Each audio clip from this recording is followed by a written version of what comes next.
पानी पानी हुआ प्रदेश। बारिश ने खोली दावों की पोल। सड़कों पर भरा कई फीट पानी। जल निकासी के दावे हुए तेज।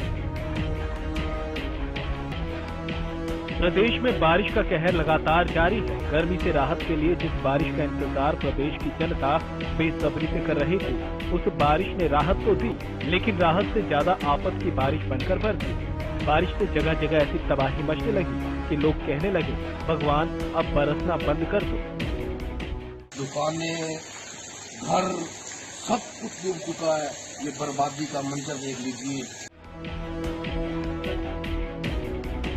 अगर आपको किसी नदी या नहर में गोता लगाने का मन कर रहा है तो फतेहाबाद चले जाइए, क्योंकि यहाँ की गलियां नदियों की तरह उफान पर है। शहर की मुख्य सड़कें, जवाहर चौक, एमसी कॉलोनी और धर्मशाला रोड, सभी सड़कें पानी से लबालब है। ये आपके ऊपर है कि आप किस जगह पर जाकर गोता लगाएंगे। जगह पसंद कर लीजिए और चले जाइए। यहाँ के लोगों को तो कहीं जाने की भी जहमत उठाने की जरूरत नहीं, घर से बाहर तक भी आने की जरूरत नहीं। बस बिस्तर से पैर नीचे लटकाएं और हर की पौड़ी जैसा आनंद उठाएं, क्योंकि घर हो या दुकान, हर जगह घुटनों तक पानी जो भर गया है।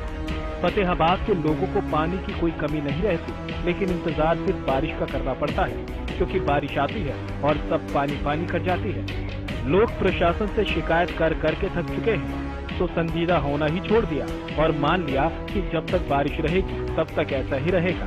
हमने भी प्रशासन को कुछ कहना छोड़ दिया है, क्योंकि कितना ही कह लो, प्रशासन किसी की नहीं सुनने वाला। इतना बुरा हाल मैंने जिंदगी के अंदर कभी नहीं देखा। प्रशासन ने 3 करोड़ रुपए लगाकर ये सड़क बनाई थी, पाइपें डाली गई, कोई हल नहीं निकला। बल्कि इससे भी ज्यादा बुरा हाल इस सड़क का हो गया है, जिससे हम बर्बादी की ओर जा रहे हैं। दुकानें सारी डूब चुकी हैं, घर सारे डूब चुके हैं। लोगों का कहना है कि करोड़ों रुपए लगाने के बाद भी ना तो सड़कों के हालात सुधरे हैं, न ही जल निकासी का कोई साधन है। जिले में 2 दिनों से हो रही बारिश ने बता दिया कि यहाँ कितना विकास कार्य हुआ है। लोगों का जीना मुहाल हुआ पड़ा है और प्रशासन है कि कोई खैर खबर ही नहीं लेता। प्रशासन के अधिकारियों को खैर खबर हो भी कैसे, जो बारिश लोगों के लिए आफत बनी हुई है। उस बारिश की बूंदों को अपने घरों की खिड़की से दे, यही अधिकारी कह रहे होंगे। अब गर्मी से राहत जरूर मिल जाएगी। राहत तो मिलेगी, लेकिन जो आफत लोगों को देखनी पड़ रही है उसका क्या होगा। बहुत देख लिए फतेहाबाद के नजारे, अब कनीना के नजारे भी देख लीजिए। बीती रात हुई बारिश ने प्रशासन के जल निकासी के तमाम दावों को धो डाला। सड़कें हो, गलियां हो, सब पानी से भरी पड़ी है। लोग बर्तनों से, घरों से पानी तो निकाल रहे हैं, लेकिन इन्हें कोई समझाए कि इस पानी को निकालकर क्या मिलेगा। वो तो फिर से घर में आ जाएगा।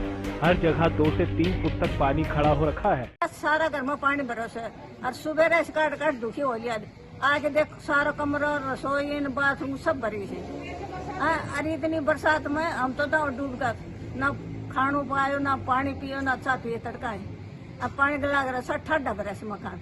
और 1-2 ट्रैक्टर लगवा रखे पानी निकालने के लिए, उससे समाधान होते नहीं। 3 दिन में लेके गए पानी। इतने लोग 3-3 फुट पानी में फिरते रहो, बीमारियां फैलेंगी जी। हर घरों में पानी भरा हुआ है। वार्ड नंबर 1 और 11 में और 12 में, 9 में अभी घरों में पानी भरा हुआ है। जींद के हालात भी कुछ अलग नहीं है। जींद से भी जल भराव की इसी तरह की तस्वीर सामने आई है। बारिश ने गलियों और सड़कों को पानी से भर दिया। प्रशासन की लापरवाही और बदहाली सिर्फ सड़कों और गलियों तक ही सीमित नहीं, बल्कि सरकारी संस्थान भी इसकी चपेट में है। प्रशासन की नाकामी को बयां करने के लिए जींद के खटकल गांव के स्वास्थ्य केंद्र की तस्वीर ही काफी है। दरअसल यहाँ बारिश का पानी भरने की वजह से कर्मचारियों को पानी में खड़े होकर काम करना पड़ रहा है। स्वास्थ्य केंद्र के अंदर इतना पानी भर चुका है कि कर्मचारी कुर्सी पर बैठकर नहीं, बल्कि खड़े होकर लोगों को सेवाएं दे रहे हैं। कर्मचारियों का कहना है कि स्वास्थ्य केंद्र में बारिश के दौरान इस तरह की समस्या कोई नई बात नहीं है। उन्होंने इसकी शिकायत भी की, लेकिन कोई समाधान नहीं निकाला गया। बारिश का कहर सिर्फ गलियों और सड़कों को भरने तक ही सीमित नहीं रहा। नागल चौधरी में बारिश ने ऐसी तबाही मचाई कि नायर गांव में बारिश की वजह से एक दुकान गिर गई। इस हादसे में एक दुकानदार बाल बाल बचा। अब ग्रामीण दुकान के टूटने पर दुकानदार के लिए मुआवजे की मांग कर रहे हैं, ताकि गरीब दुकानदार अपना गुजर बसर कर सके। फतेहाबाद में भी बारिश ने इसी तरह का तांडव मचाया। फतेहाबाद के पुरानी तहसील चौक पर बारिश इस कदर कहर बनकर टूटी कि एक दुकान की छत गिर गई। हादसे की तस्वीरें वहां मौजूद लोगों ने अपने फोन में कैद कर ली। इन तस्वीरों को देखकर आप भी जरूर सहम जाएंगे। हालांकि यहाँ भी राहत इसी बात की रही कि हादसे में किसी की जान को कोई नुकसान नहीं पहुँचा।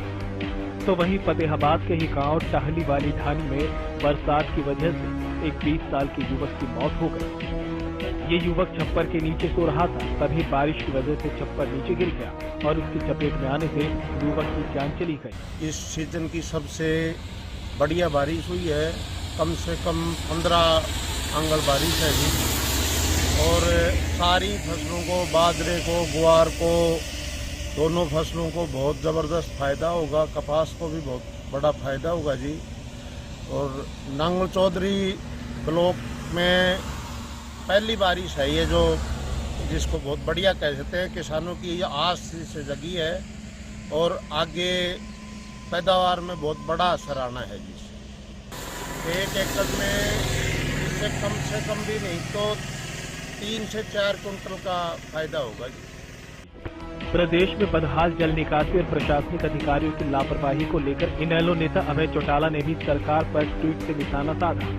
फतेहाबाद में जलभराव को लेकर इनेलो नेता अभय चौटाला ने लिखा कि जल निकासी प्रबंधन के नाम पर जारी करोड़ों रुपए की ग्रांट भ्रष्टाचार में कमीशनखोरी की भेंट चढ़ गई, जिसके कारण नागरिकों को घर से निकलना दूभर हो गया है। दूसरी तरफ जल भराव के कारण बीमारियां फैलने का डर बढ़ता जा रहा है। सरकार समाधान की बजाय प्रदेश को दोनों हाथों से लूट रही है। एक तरफ तो बारिश आफत बनकर बरस रही थी, तो वहीं कुछ लोगों के लिए बारिश राहत की बारिश बनकर भी बरसी। जिन किसानों ने अपने खेतों में बाजरे की खेती की हुई थी, उनके लिए बरसात किसी वरदान से कम नहीं रही। पानी की कमी के चलते बाजरे और ज्वार की फसल खराब हो रही थी, लेकिन बारिश ने किसानों के चेहरे पर मुस्कान ला दी। बरसात कहीं राहत तो कहीं आफत बनकर आई, और आफत भी ऐसी जिसने लोगों का जीना मुहाल कर दिया। और ये सब हुआ प्रशासन की लापरवाही के चलते, क्योंकि अधिकारी कुर्सी पर बैठकर ऐसे चिपक जाते हैं कि लोगों की समस्या के समाधान के लिए भी उतर नहीं पाते। Bureau report, Haryana news.